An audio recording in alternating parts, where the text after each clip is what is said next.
Welcome back to A Moment in History. I'm Seth Udinsky. In tonight's episode, let's travel up to the Boston region and back to the late 18th century. Let's unpack one of the most important battles in the history of the Western world, a battle that would ultimately kickstart the American Revolution against the British Empire. On April 19, 1775, the American War for Independence began with the Battle of Lexington and Concord. In truth, the dramatic events actually began the day before, on April 18th, or more specifically, the night before. The Redcoats had arrived in full strength on the American continent to put down the rebellion, and they would begin in the regions surrounding Boston. Now, the citizens living in the region did not know it, but on April 18th, they were actually in grave danger. The American Sons of Liberty had gathered intel that the Brits would make an attack on the town of Concord, and they sent two patriots to attempt a furious night ride to warn the citizens in the surrounding region of the attack.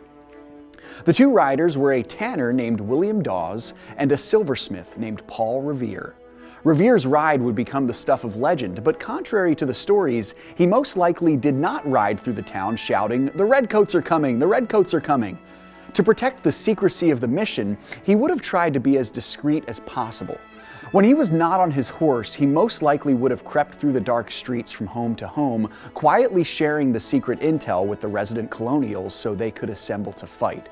And assemble they did. The colonists had a tall order: take on the most powerful empire in the world and win the fight for their freedom. The Americans were ready. The British arrived on April 19th and the battle began. Lexington and Concord consisted of several scattered musket volleys between the Redcoats and the colonists, and both sides inflicted significant damage on the other. The vastly superior British army was surprisingly neutralized by the colonists.